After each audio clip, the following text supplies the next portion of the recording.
فخر الدین رازی رحمۃ اللہ علیہ کی یہ تفسیر کبیر ہے.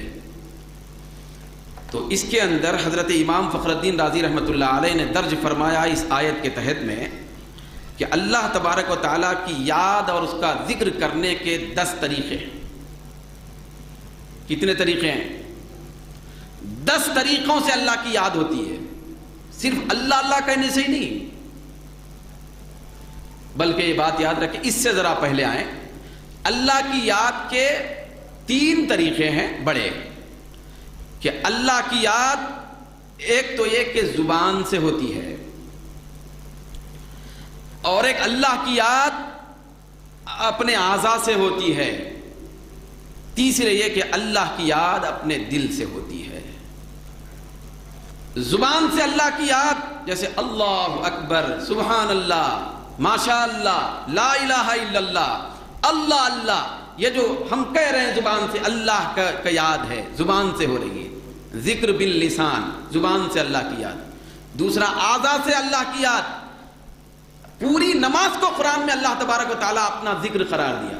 پوری نماز کو، پوری نماز میں آپ زبان نہیں چلاتے، پوری نماز میں زبان نہیں چل رہی، خالی آپ سجدہ کر رہے ہیں، سجدے کی جو حیت ہے وہ بھی یاد الہی ہے. آپ رکوع میں جھک رہے ہیں وہ بھی اللہ کا ذکر ہے. آپ قومے میں بیٹھ رہے ہیں اللہ کا ذکر ہے. قیام میں کھڑے ہیں اللہ کا ذکر ہے. رکعت باندھ رہے ہیں ہاتھ اٹھا کر اللہ کا ذکر ہے. سلام پھیر رہے ہیں اللہ کا ذکر ہے. قاعدے میں بیٹھے ہیں اللہ کا ذکر ہے. تو جتنی حیتیں اور عادات و اطوار حرکتیں آپ کر رہے ہیں، یہ ساری حرکتیں اللہ کی یاد ہے. مگر اس کا نام ہے ذکر بالاعضاء، یعنی اعضاء سے اللہ کو یاد کرنا. زبان سے یاد کرنا، اعضاء سے یاد کرنا، پھر اس سے اونچا مرتبہ ہے دل سے یاد کرنا. دل میں بھی یاد رہنا، کہ اگر دل میں وہ کیفیت نہیں ہے اس کی یاد کی تو زبان اور اعضاء سے کرنا بھی قبول نہیں ہوتا. دل کی یاد، دل سے یاد کرنا یہ اونچا مرتبہ ہے.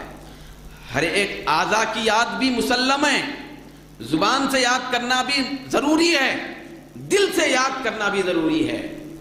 یہاں پہ بعض لوگ ٹھوکر بھی کھائے ہیں. 3 قسمیں اللہ کے ذکر کی ہیں. جو بندہ 3 قسمیں اختیار کرتا ہے، پروردگار عالم ایسے بندے کا ذکر کرتا ہے. بعض لوگ ایسا بھی خیال رکھے ہیں، بعض باتیں معاشرے میں پھیلے ہیں جو حلا کی طرف سے، کہ بھائی ارے اذان ہو رہی، بھائی مسجد میں چلیے، آپ چبوترے پہ بیٹھے ہوئے ہیں، مسجد میں آئیے نا، اللہ عشاء کی اذان ہوئی. تو بولے نہیں بھائی وہ دل سے یاد کر رہے ہیں، آپ جائیے دل سے یاد کر رہے ہیں، دل میں یاد ہے. نہیں بھائی، دل سے پہلے 2 یادیں ہیں، آخری درجے میں دل ہے. کیا ہے؟ پہلا ہے ذکر باللسان، زبان سے یاد کرنا. دوسرا ہے اعضاء سے یاد کرنا. اعضاء سے یاد کیا ہے؟ مناسک حج آپ ادا کر رہے ہیں، طواف کر رہے ہیں، یاد الہی. نماز میں آپ رکوع، سجدہ، قاعدہ، قیام کر رہے ہیں، یاد الہی ہے. پھر آخر میں وہ دل اونچے درجے کی یاد ہے، اس طرف جانا ہے. آدمی مرحلہ وار انداز میں جانا ہے، ڈائریکٹ نہیں. اگر کوئی آدمی مرحلہ وار انداز میں نہیں گیا تو اس کا آخری منزل میں چھلانگ لگانا بے فیض ہو جاتا ہے، بے فائدہ ہے، نہیں لگا سکتے. تو یہ 3 قسمیں ہیں اللہ کی یاد کی، اور اس کے طریقے 10. یہاں جو اللہ رب العزت نے فرمایا کہ تم میرا ذکر کرو میں تمہارا ذکر کروں گا، کیا مطلب ہے؟ تو اس کے مطلب بیان کرتے ہوئے فرماتے ہیں حضرت امام فخر الدین رازی رحمۃ اللہ علیہ کہ ایک ہے کہ اذکرونی بطاعتی اذکرکم برحمتی، تم میرا ذکر اطاعت کر کے کرو، میں تمہارا ذکر رحمت کر کے کروں گا. تم میرا ذکر عبادت کے ذریعے کرو، میں میرا ذکر رحمت برسا کے کروں گا، رحمت کے ذریعے سے کروں گا. یہ ایک شکل ہے یاد کی، ایک معنی ہے. پھر دوسرا معنی بیان کرتے ہیں اذکرونی بالاجابۃ والاحسان. اذکرونی بالاجابۃ والاحسان اذکرکم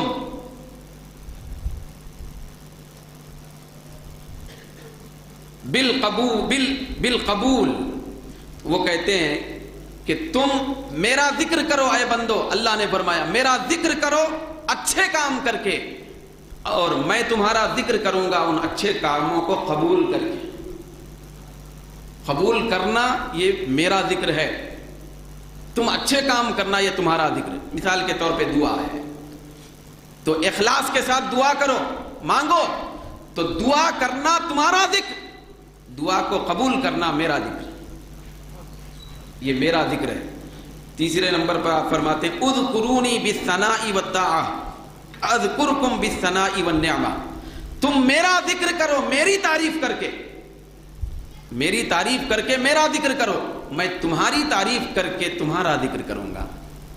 تم میرا ذکر کرو کہ کتنا اچھا رب ہے، میں فرشتوں کے سامنے کہوں گا کہ کتنا اچھا بندہ ہے،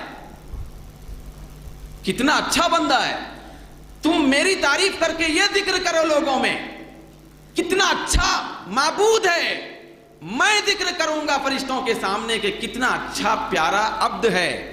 اور قرآن میں اللہ نے تعریف کی ہے بندوں کی، حضرت ایوب علیہ السلام کی تعریف کرتے ہوئے فرماتا ہے نعم العبد، کتنا اچھا بندہ ہے۔ تو اللہ نے فرمایا کتنا اچھا بندہ ہے، یہ اس کا ذکر ہے، اور ہماری طرف سے کہنا کہ کتنا اچھا رب ہے یہ ہمارا ذکر ہے۔ تو اس طرح یہ تیسری قسم ہے ذکر کی۔ پھر اس کے بعد چوتھی قسم ہے، چوتھا انداز ذکر کا یہ ہے کہ اذکرونی فی الدنیا اذکرکم فی الآخرہ، تم میرا ذکر دنیا میں کرو، میں تمہارا ذکر آخرت میں کروں گا۔ تم دنیا میں میرا ذکر مصیبتوں میں کرو، میں آخرت میں تمہارا ذکر جنت کی نعمتوں میں کروں گا۔ تم میرا ذکر دنیا میں رہ کر لوگوں میں کرو، میں میدان محشر میں فرشتوں اور نبیوں کے سامنے تمہارا ذکر کروں گا، سارے اہل محشر کے سامنے تمہارے گن گاؤں گا کہ کتنے پیارے بندے ہیں جو صبر کے ماحول سے گزر کر، بھوک و پیاس سے گزر کر، کھانا پینا ترک کر کے، رات کی نیند چھوڑ کر اور اپنے آرام کو چھوڑ کر، بستروں کو چھوڑ کر اور اپنے پورے عادات و اطوار کو ترک کر کے شیطان پر اپنا مکہ مار کر اور نفس کو اپنے شکنجے سے دبا کر ساری چیزوں کو مغلوب کر کے یہ صرف میری یاد میں رہتے تھے۔ آؤ اے اہل محشر، مجھے یاد کرنے والوں کو ذرا دیکھو، ان کا مقدر دیکھو، آج ان کے لیے قیامت کی ہولناکی نہیں بلکہ میری رضامندی کا ذکر ہے، میں ان کا ذکر کر رہا ہوں، کتنے اچھے بندے ہیں۔ تو قیامت کے دن اللہ تعالیٰ بندوں کا ذکر بھی کرے گا، اور سب سے بڑا ذکر اللہ تبارک و تعالیٰ قیامت کے دن۔ اب ایک بات بتائیے سادی سی کہ سب سے بڑا اونچا ذکر اللہ کا کون کرنے والے ہیں؟ بولیے بھائی، کون اللہ کا سب سے زیادہ بہتر ذکر کر سکتے ہیں؟ وہ ہے ہمارے نبی کی ذات۔ ہمارے نبی سے اچھا اور پیارا اور اونچا ذکر اللہ کا کوئی نہیں کر سکتے۔ سب سے زیادہ ذکر کرنے والی ہستی ہمارے نبی کی، اسی لیے اللہ تبارک و تعالیٰ قیامت کے دن آخرت میں محشر میں سب سے زیادہ اچھا ذکر نبی کا کرے گا۔ کیسے کرے گا؟ اللہ رب العزت نے قرآن مجید میں فرمایا کہ میں اپنے محبوب کو مقام محمود پہ بٹھاؤں گا،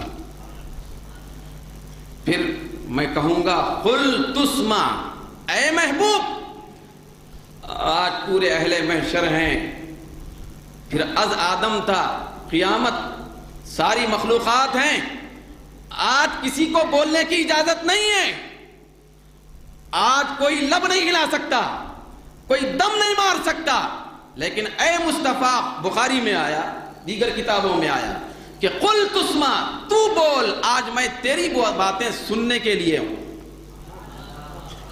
یہ اللہ رب العزت فرمایا کہ تو بولے گا اور میں سنوں گا۔ قیامت کے دن ایک ہی بولنے والا ہوگا، پھر ایک ہی سننے والا ہوگا۔ تو جو ایک بولنے والا ہے سب سے پہلے ابتدا کر کے بڑی بولی، اس کا نام مصطفیٰ ہے، اور ایک جو سب سے زیادہ سننے والا ہے اس کا نام خدا ہے۔ تو ایک بولنا، ایک سننا، سننے سنانے کا بھی دن ہوگا، ذکر کرنے اور کرانے کا بھی ذکر ہوگا۔ تو اللہ فرماتا ہے کہ تم میرا ذکر دنیا میں کرو، میں تمہارا ذکر آخرت میں کروں گا۔ ٹھیک ہے، اب اس کے بعد آپ فرماتے ہیں پانچواں درجہ، پانچواں معنی، پانچواں مفہوم ذکر کا یہ ہے کہ اذکرونی فی الخلوات اذکرکم فی الفلوات۔ یہ امام فخر الدین رازی کے الفاظ ہیں۔ وہ فرماتے ہیں کہ اللہ نے فرمایا جو کہ تم میرا ذکر کرو میں تمہارا ذکر کروں گا، تو اس کا معنی یہ ہے تم میرا ذکر تنہائیوں میں کرو، میں تمہارا ذکر جنگلوں میں کروں، میں تمہارا ذکر جنگلوں میں کروں گا۔ کیا فائدہ ہوگا؟ کیا فائدہ ہوگا؟ ذرا سوچئے۔ یہ بستی ہم چھوڑ دیں، اگر دوسری بستی میں چلے گئے کوئی نہیں پہچانتا، ملک چھوڑنے کی ضرورت نہیں ہے، شہر چھوڑنے کی ضرورت نہیں ہے، بستی چھوڑ دیے دوسرے بستی میں چلے گئے تو نہیں پہچانتا کوئی، میرے کو تو نہیں پہچانتا، تو کوئی بھی نہیں پہچانتا۔ اب شہر چھوڑ کے چلے گئے کوئی کون پہچانے گا؟ سب اجنبی۔ ملک چھوڑ کے چلے گئے تو نہیں پہچانیں گے لوگ۔ آپ ہر جگہ پہنچیں گے تو آپ کا نام لے کر کوئی استقبال کریں گے؟ آپ نہیں پہچانیں گے، نہیں پہچانیں گے۔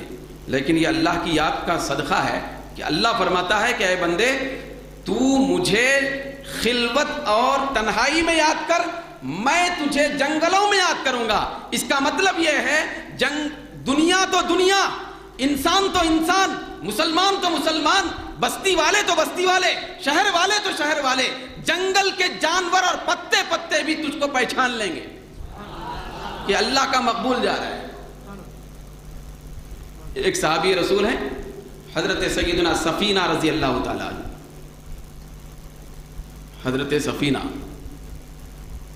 وہ ایک مرتبہ قافلے کے ساتھ تشریف لے جا رہے تھے، تو قافلے سے دور ہو گئے، کسی ضرورت کے اعتبار سے دور ہو گئے۔ پہلے زمانے میں اتنا خطرناک سفر تھا کہ قافلے سے جو چھوٹا بڑا پریشان ہو جاتا تھا، تو قافلے سے دور ہو گئے۔ تو قافلے سے جب دور ہوئے، تنہائی میں تھے، لیکن کوئی ہیبت اور کوئی ایسی افسوس کی کیفیت نہیں تھی۔ تو اتنے میں آپ کیا دیکھتے ہیں، قافلہ ایک طرف چلا گیا ہے، آپ جاتے ہیں تو قافلہ دکھائی نہیں دیتا۔ تو حضرت سفینہ کھڑے ہو گئے، اتنے میں ایک شیر جنگل سے نکلا، شیر نکلا، دم ہلاتے ہوئے آیا، تو حضرت سفینہ کے قریب آیا، آنے کے بعد مؤدب انداز میں کھڑے ہو گیا، صحابی رسول۔ تو حضرت سفینہ نے اس کا